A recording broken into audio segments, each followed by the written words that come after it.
I've become so in love with this episode of the podcast that I made more effort to watch a lot of the movies this year, and I have more opinions than I ever have. Also, I think what's interesting is even like it's interesting that the Oscars has become the kind of thing where, and we've talked about this, the big movies aren't the ones that end up getting all the nominations. I think Everything Everywhere All at Once is a little bit of an outlier, still a small independent movie from a, quote unquote independent production company. But Top Gun is like the biggest hit of the year, and it's got some nominations, but that's a rarity now. Well, what's interesting about this year, Tom Sherrick, who is no longer alive, rest in peace, he was the president of the Academy who, after the 2008 year, when The Dark Knight did not get nominated, that was the last year there were 5 nominees for Best Picture. He was the person who pushed through, let's go back to 10 nominees.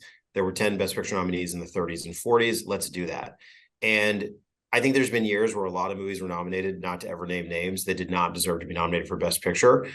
This year, if you think about it, is epitomizing what Tom Sherrick and those governors at the time had in mind. Because you're right. I mean, this is a cornucopia of, the array of films. Top Gun, biggest movie of the year. Actually, excuse me, Avatar, biggest movie of the year. Top Gun, second biggest movie of the year.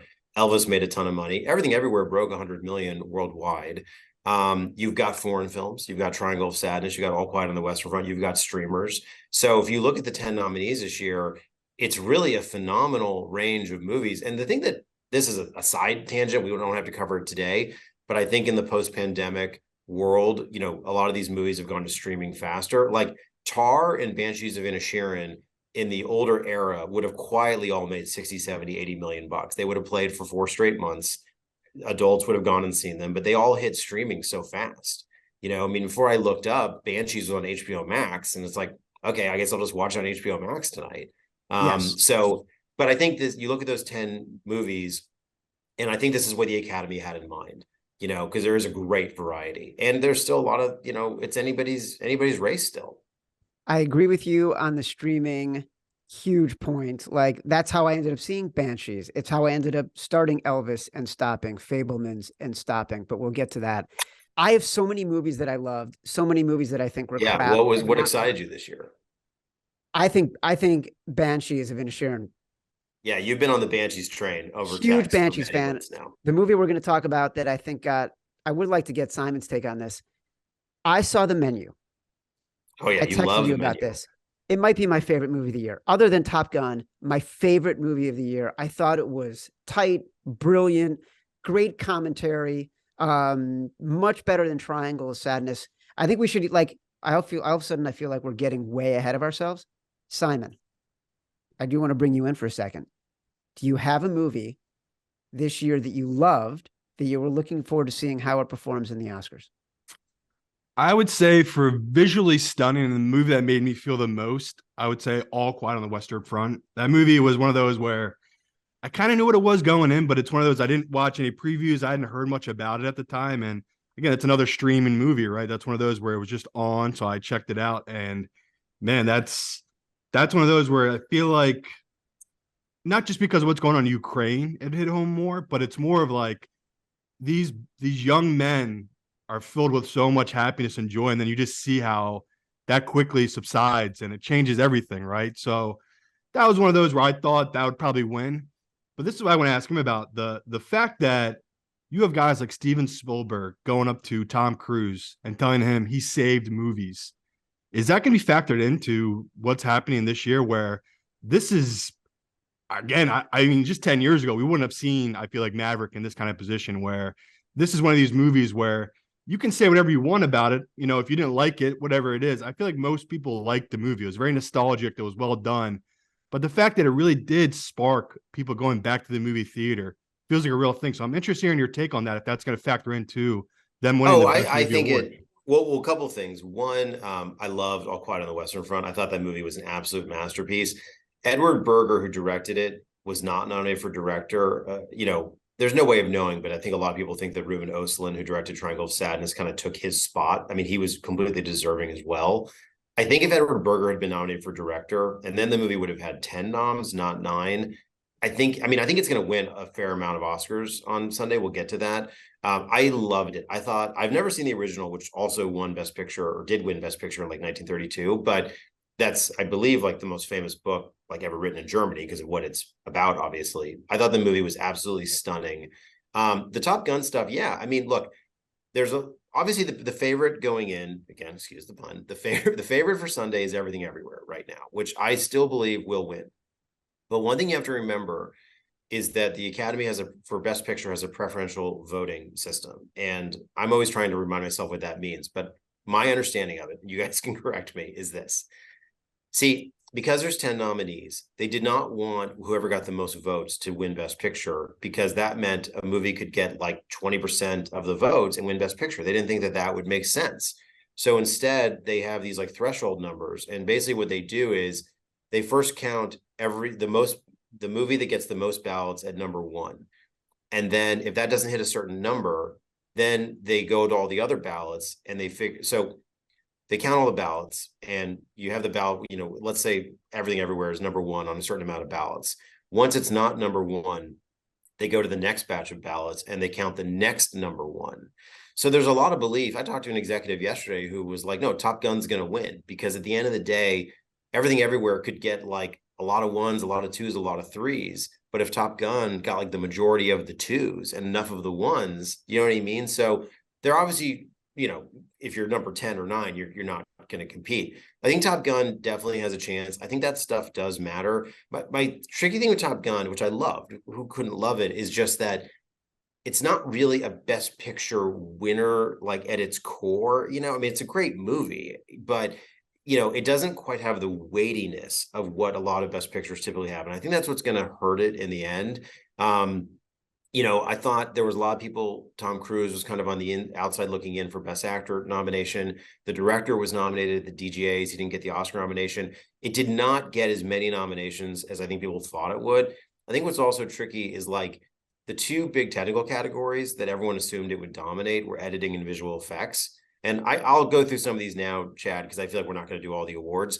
Like visual effects is going to be Avatar, partially because the Top Gun crew has very kind of bragged that like they weren't visual effects. We were up there in those planes. Whereas you watch Avatar and you're like, are these visual effects or did James Cameron reinvent the wheel again? Right? I mean, it's a whole nother level. And then with editing, Eddie Hamilton edited Top Gun. He does all the Chris McQuarrie movies. He does Mission Impossible. He's a genius. But Everything Everywhere, the whole movie's editing. And the editing Oscar often connects. It used to more than, less so in the 2000s and the 2010s. I'll give you some data if you want it.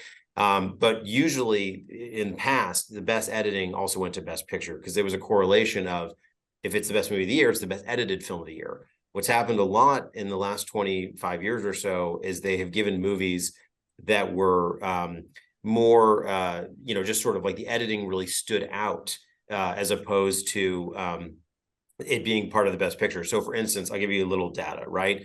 So in the 90s, 6 of the Best Pictures also won Best Editing. In the 2000s, 6 of the Best Pictures also won Best Editing. In the 2010s, only 1 Best Picture also won Best Editing.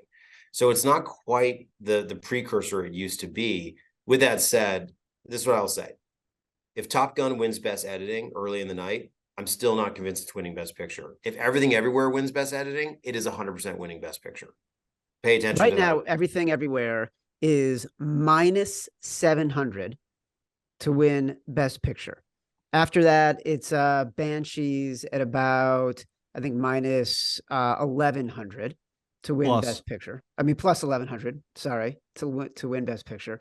Best Director are the Daniels that you mentioned, Lasker, minus 1800 to win, and then Spielberg with the unwatchable Fabelmans at plus 8. You're gonna get me blacklisted from Hollywood just being around this talk. I know, right? Look, I tried it for 52 minutes. Why wouldn't I love the Fabelmans? Spielberg is a god to every Jewish family of the past 40 years, because of Schindler's List and then what he does with Shoah and all that kind of stuff. Like, who's not rooting for the guy? 52 minutes. I looked at it when I turned it off. It was Judd Hirsch, who I also love.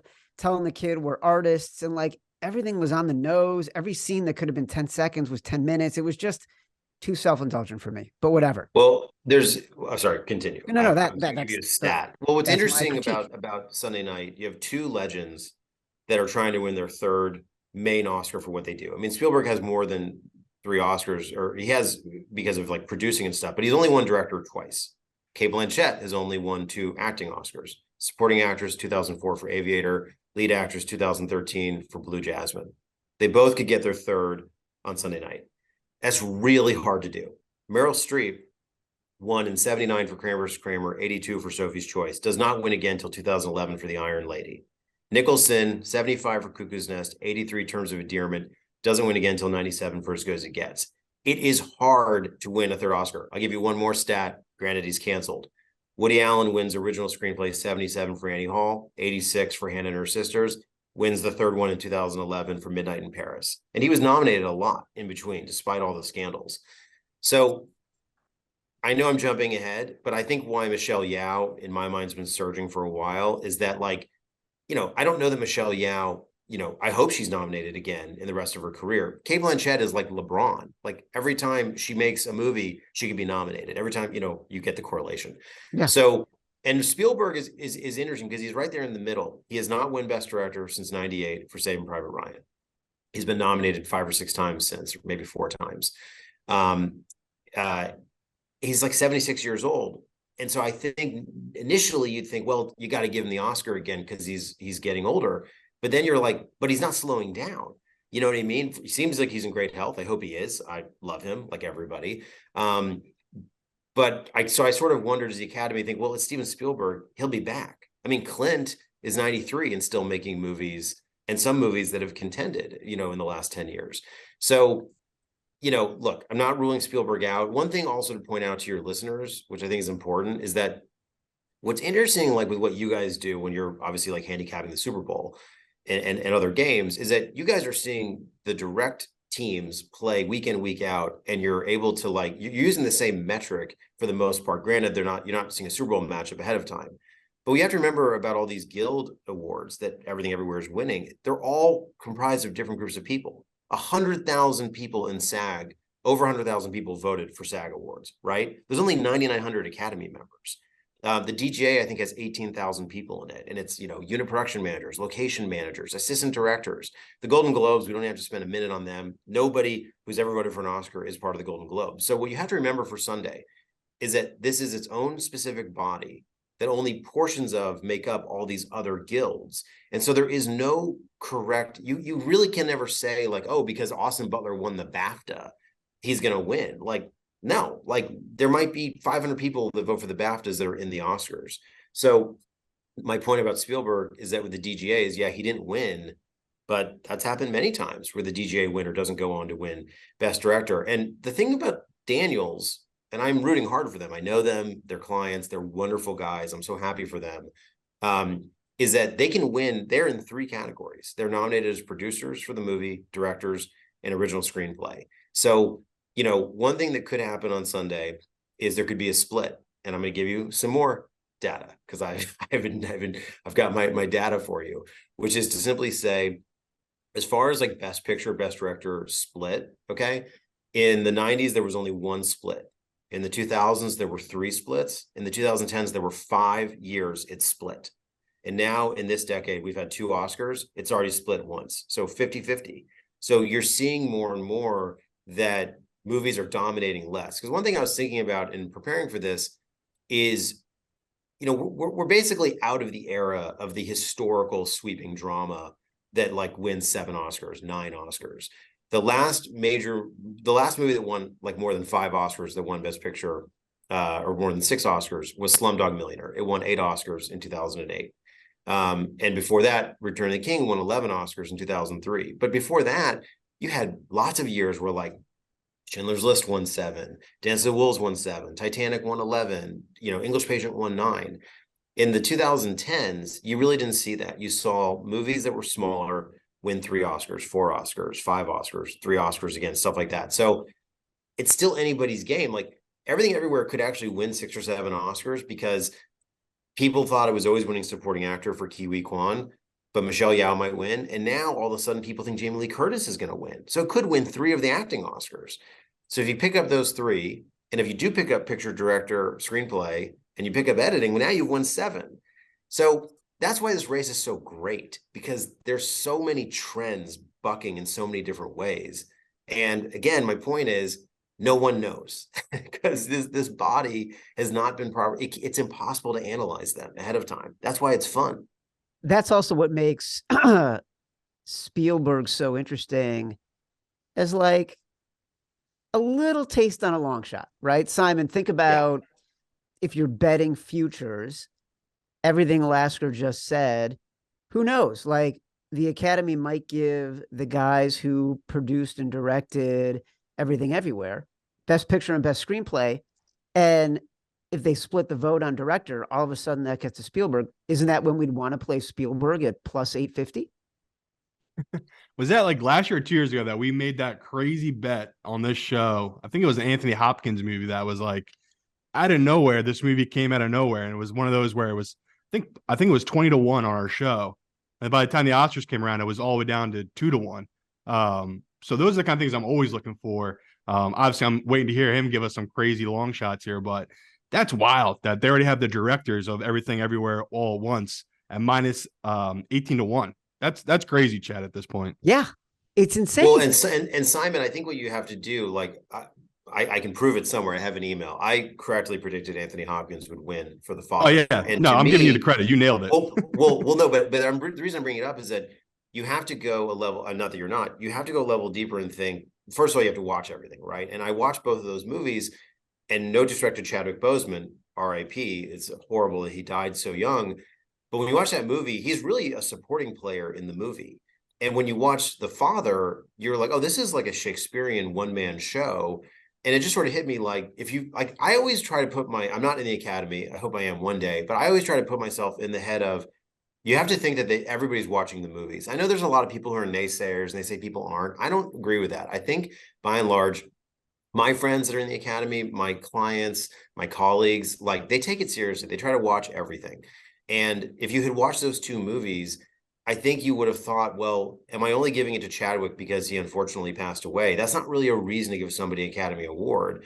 And so I think that's where you always have to go that level deeper. Like with Angela Bassett and Jamie Lee Curtis this year, look, I adore Angela Bassett. She's a genius. She's unbelievable in What's Love Got to Do with It, which she was nominated for in 93. You know, Black Panther 2 was very good. It was not the first movie for lots of reasons. And I think at the end of the day, that's not a role people typically win an Oscar for. And a lot of people, I think, were feeling like, well, it's kind of the career achievement. But it's the same thing with Jamie Lee Curtis. She's another person who's been around for a long time, grew up in the business. She's amazing in the movie.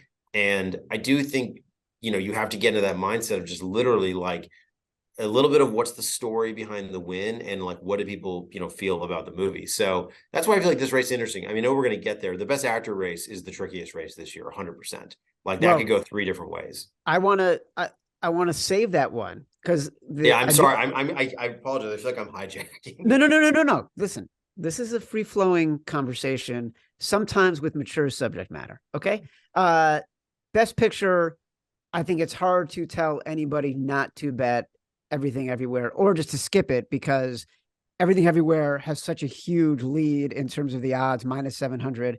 Like I said, Banshees of Inisherin plus 1100. I thought Banshees was brilliant. Of the movies that I saw this year, Banshees that are nominated, Banshees, All Quiet, Top Gun, Tar, like I loved all of those.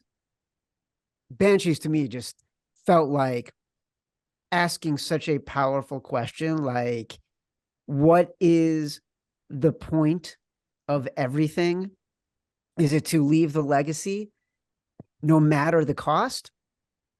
Or is it live the best life, happiest life in that moment that you can? And who cares if you're remembered? It's an existential question. I think we all ask it every single day. I didn't love Everything Everywhere. So like, I know it's going to win. Didn't love it. Too much for me.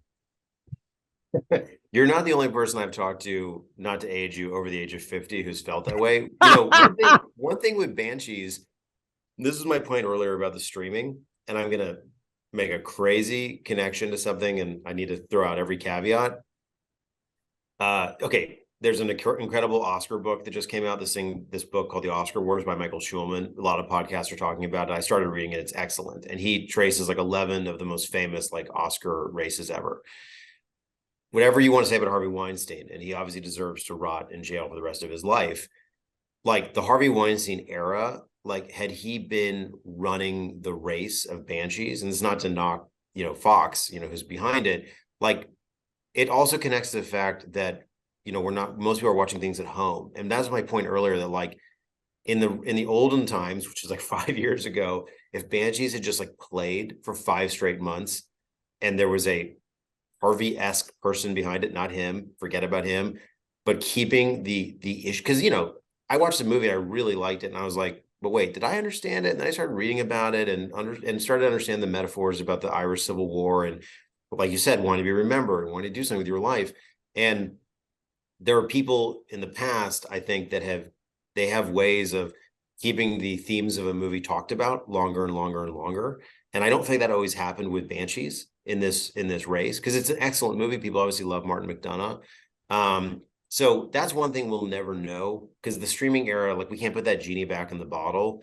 And I think, unfortunately, the Tars of the world, I love Tar, those movies are going to probably be more streaming, immediately.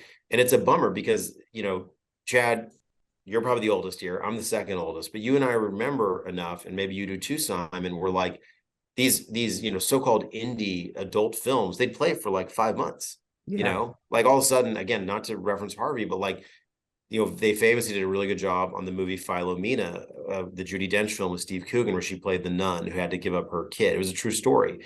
They kept that story about what happened to those nuns. They kept that in the media for so long. That movie quietly made tons of money, and I still have to believe that's possible, especially with something like Everything Everywhere. I hope it's possible, but the studios, this is again another tangent, they're going to have some faith and say, you know what, we're not going to send Tar to streaming after 3 weeks. We're going to let Tar just be in the theaters for 4 months and see what happens.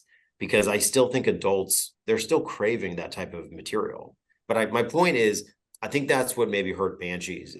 I never felt like it stayed in the conversation quite enough. But I could be wrong. I mean, it got 9 nominations, and that's the movie, unfortunately, that has the biggest risk of like not winning anything. No, I think you're right. I think it's the streaming is a help and a hindrance, right? I got to see more movies that I might not have gotten to see, but there's less conversation because I don't have every single person in my circle saying, oh my God, have you seen X? You got to go see X. Right. And because there's a little bit of an effort, it's a little bit of a surprise. There's a little bit of an different experience when you pop it on and you're watching it on your couch and it goes away. And by the time you see someone to talk about a movie again, you've forgotten you've seen it. It's just a different experience. Well, and it's like we're in the social media. I mean, I'm thinking back again to date myself. I was a freshman in college when Good Will Hunting came out. There were no smartphones, there was no Twitter. People talked about Good Will Hunting for 4 straight months. It's all people could talk about.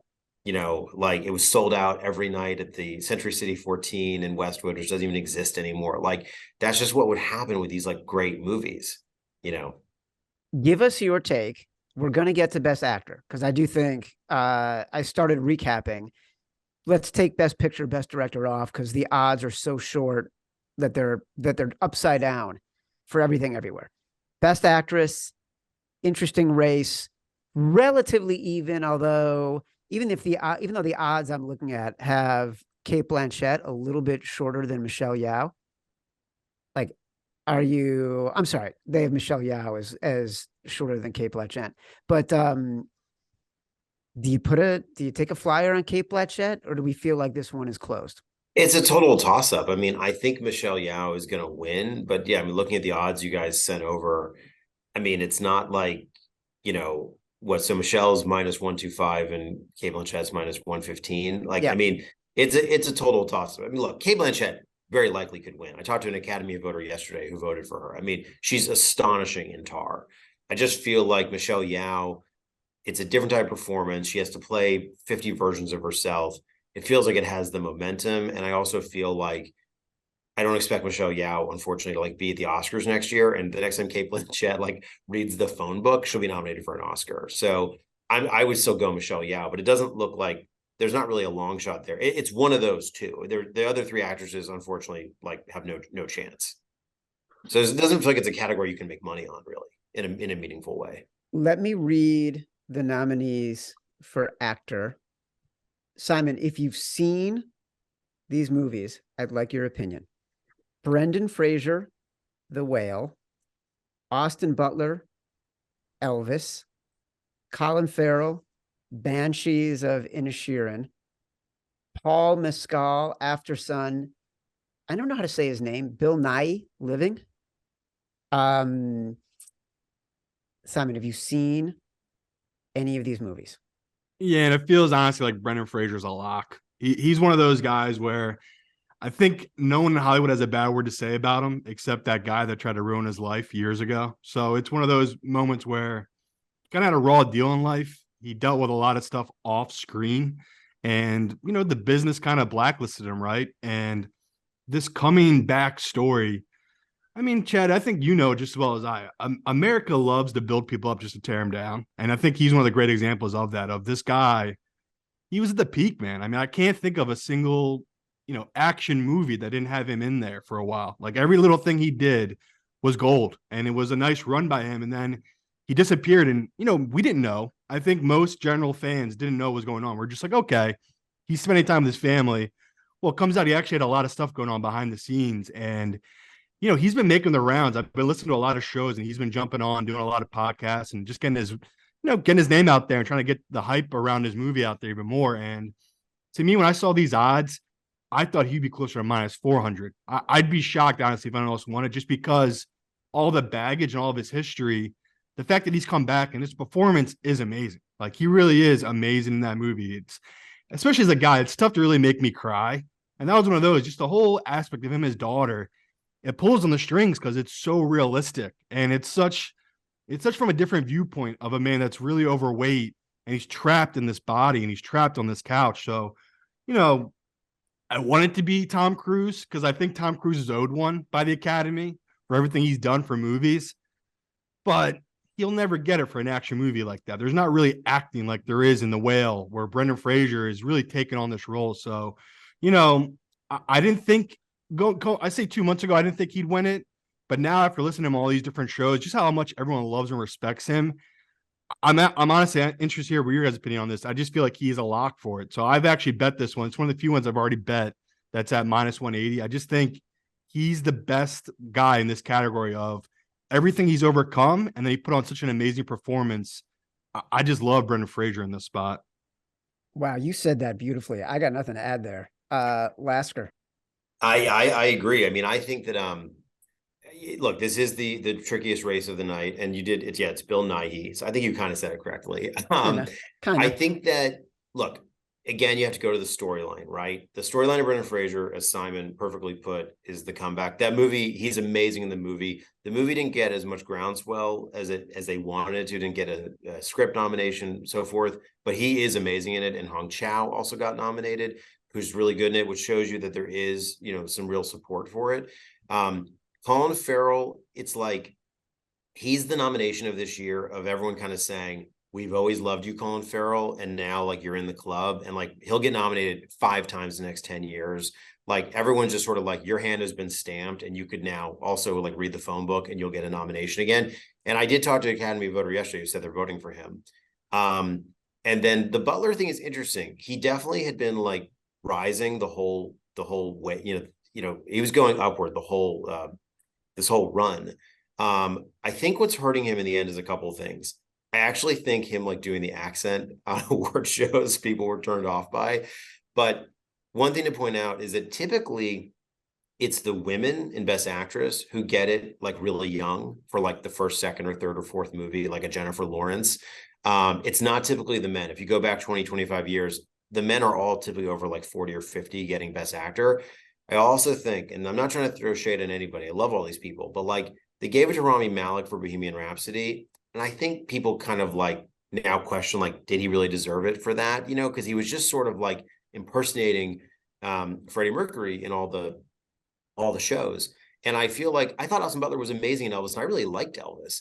But it's kind of the same thing. The movie is so kinetic, and so much of it's the performing, that there's very few scenes where you're just like, oh, Austin Butler's they're just letting him act. And I think in the end, it's like the Butler nomination is welcome to the party, kid. Now show us the next great 10 things. There's like an online rumor. Maybe he'll play Val Kilmer's role if they do the new version of Heat based on the new Michael Mann book he wrote that takes place in the future. He's in the new Dune. And at the end of the day, like, I think it's going to be Fraser. Like, I think the story is too good. Again, if you watch the 5 movies, he's kind of undeniable in the makeup.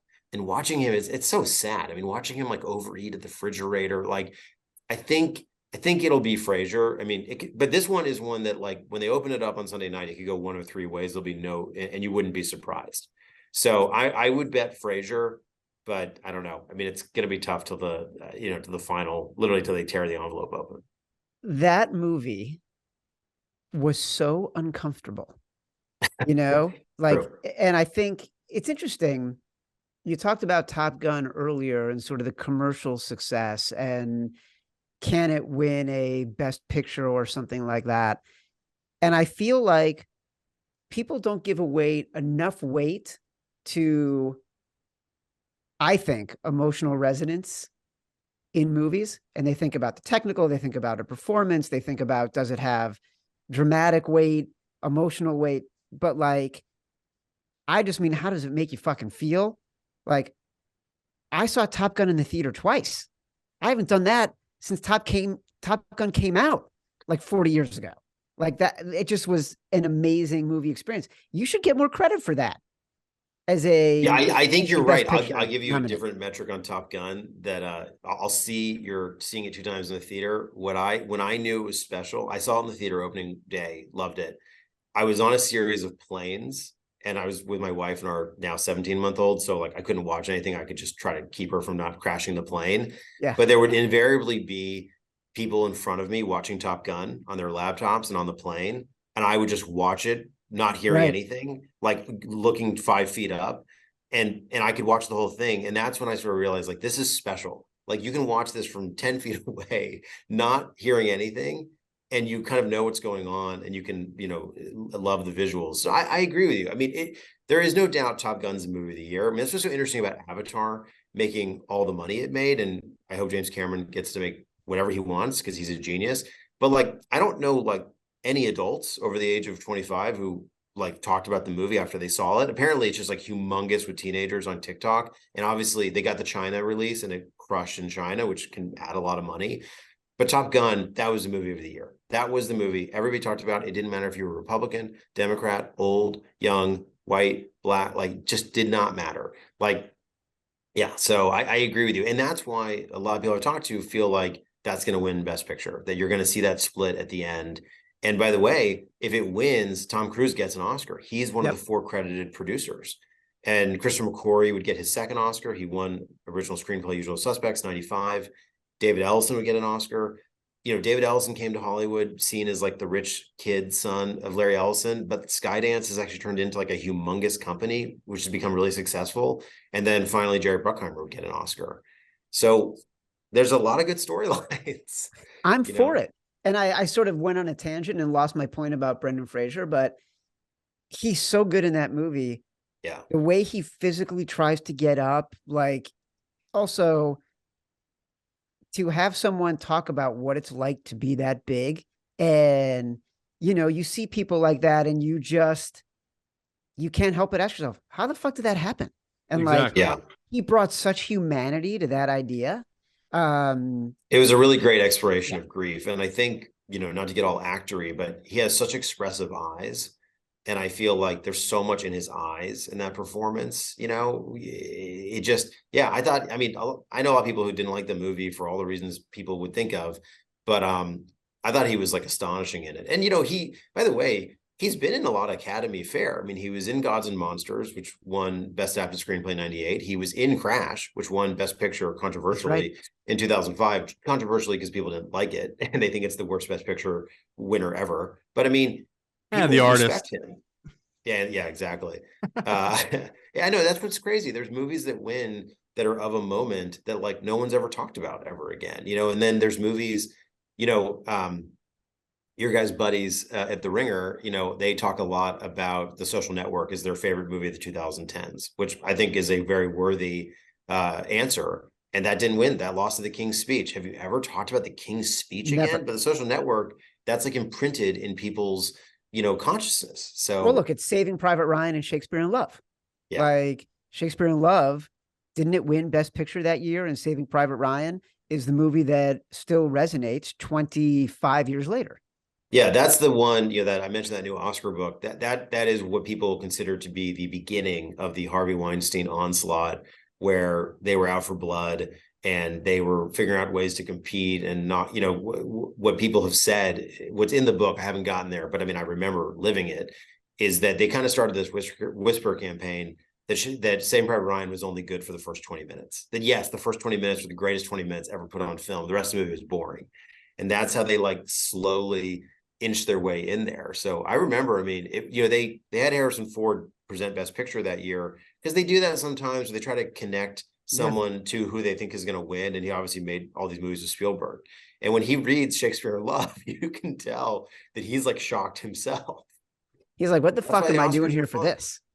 What'd you say? He's like, what the fuck am I doing here for this?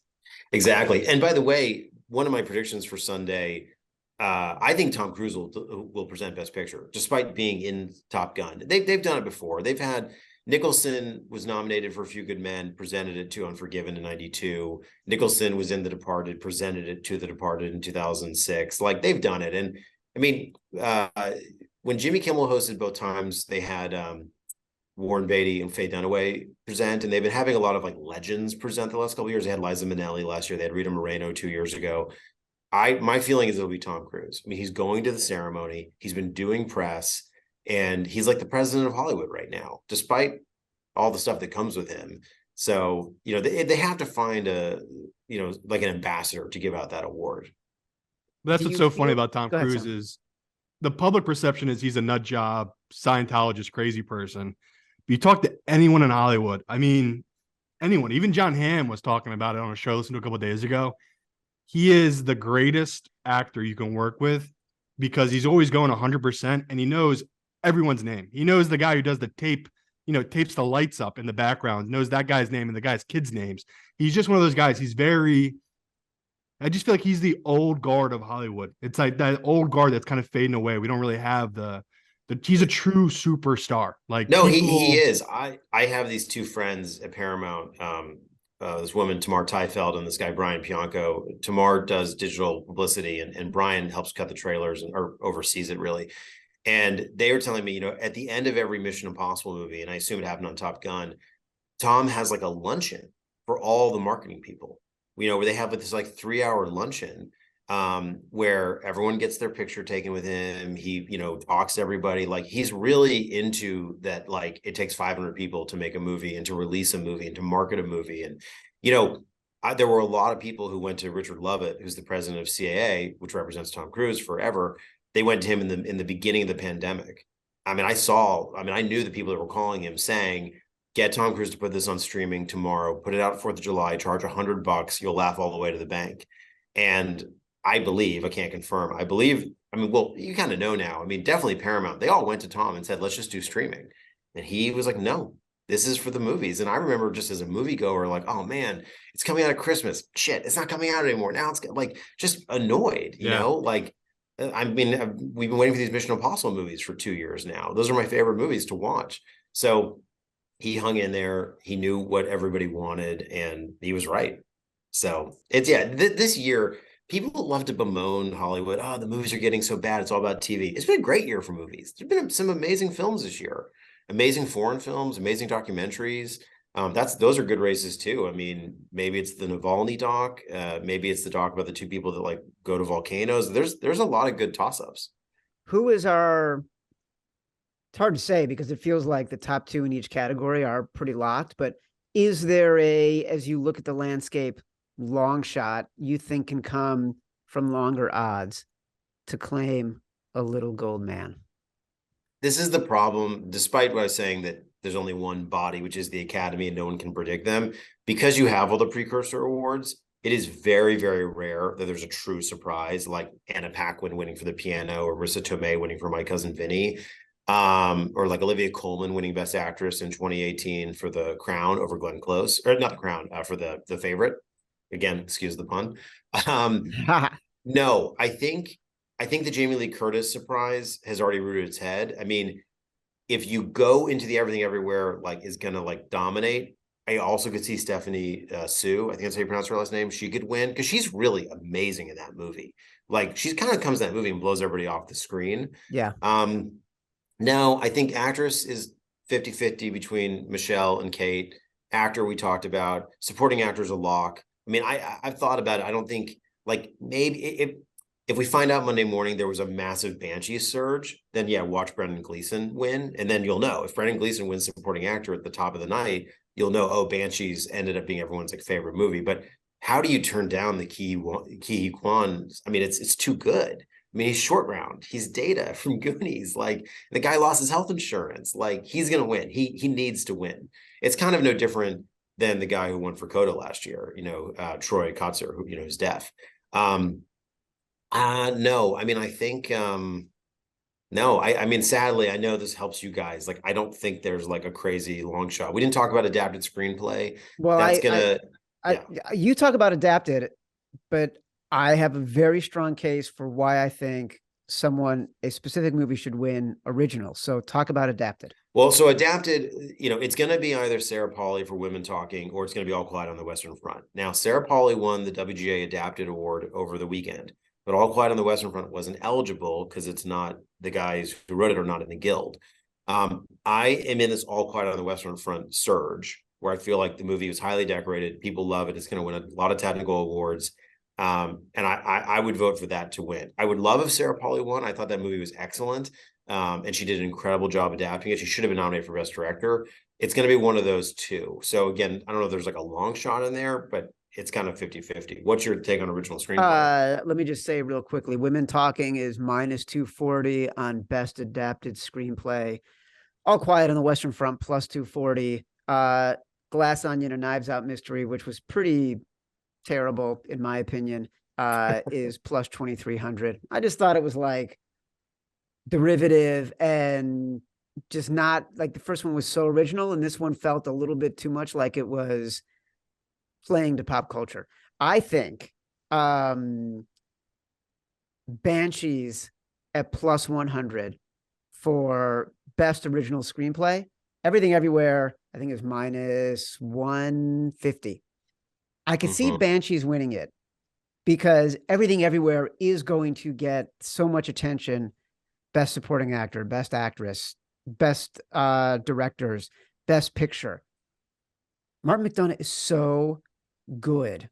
And I think he's so beloved amongst the writing community. And this is a brilliant movie. This is a spot where you're getting a little bit of value at plus 100. I think. Look, I think that this is a really good bet to take.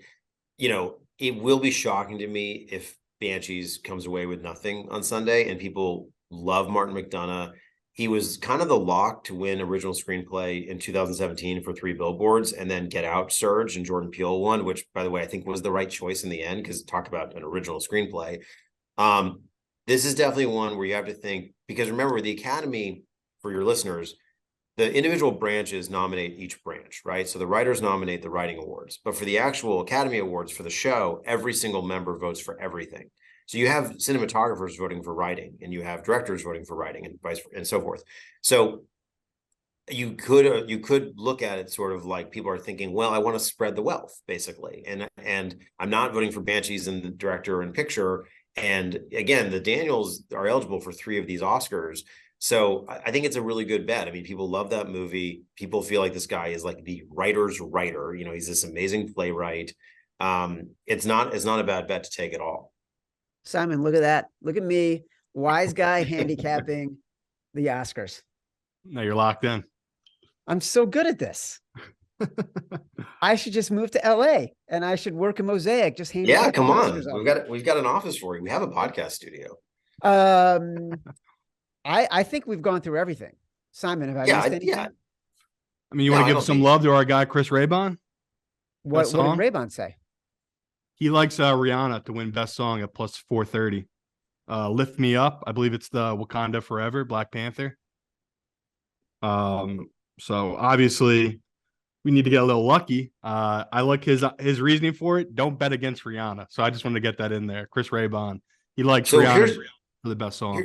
Here's what's interesting about song, right? Is that the only song that actually like elevated itself to being something people talked about was Not To from RRR, which is an awesome song.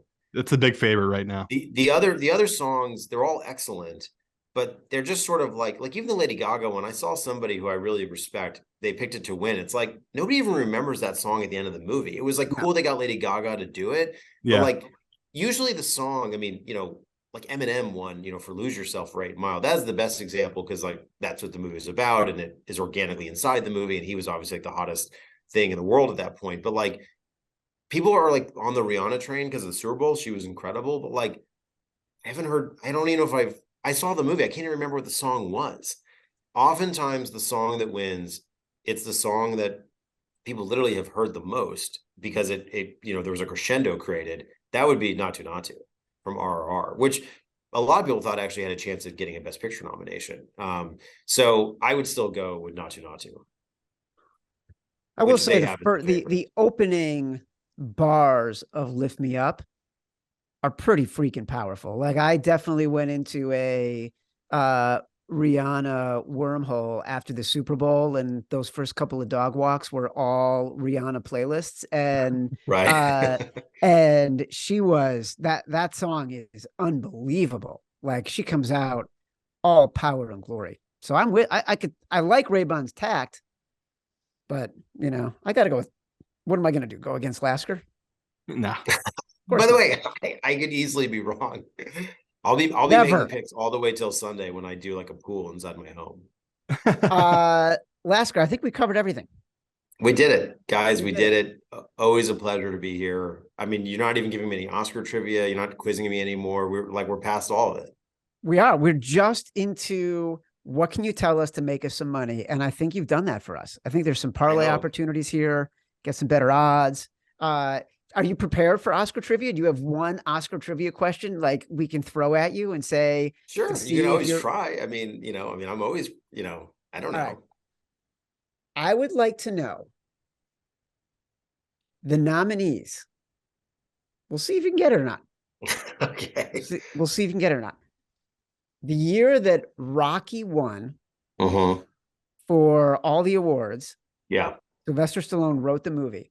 Yeah. Who were the nominees for original screenplay that year that he won? Well, I'm ashamed. I'm not sure I can give you that. I can give you the Best Picture nominees. Would that suffice? Of 76? Would that do it? Okay. Yeah. Because that is one of the most famous years ever because the paradox is that people are happy that Rocky won and they're happy with that years later, but it was up against all these other modern classics. So Rocky won, and it was against All the President's Men, Network, Taxi Driver, and then Bound for Glory. Bound for Glory is the lesser known of the 5 movies. Those are the 5 nominees in 76. So Rocky, All the President's Men, Network, Taxi Driver, Bound for Glory. And I mean, that's just a murderer's row of movies. I mean, if you think about it, you basically have 4 bona fide classics. I mean, forget about Bound for Glory, which is a very good movie. But Taxi Driver, Network, All the President's Men, and Rocky are still 4 movies that are talked about every single day. Oh, yeah. In like modern culture. All came out the same year. The nominees were Cousin Cuisine, 7 Beauties, Network, and The Front, and Rocky. Those are the other 4. Got it. Yeah. I mean, unfortunately, I could give you all the screenplays like starting from like 90 going forward. There's only so much room in this noggin. But I feel like I failed you. Well, no, also you're getting older and now you got a kid and it takes up a lot of space. So that's true. Michael Lasker, talent manager extraordinaire from Mosaic, but also for our purposes, an Oscar savant who has made us smarter about the upcoming Academy Awards. Simon Hunter, my BFF, for Matt Mitchell, our favorite producer. This has been the Favorites Podcast from the Volume Podcast Network. Download your podcast from Apple Podcasts, from Spotify, wherever you get your podcast. Rate, review, subscribe, leave us 5 stars, say whatever you want. Feedback is a gift. Until next time, love you.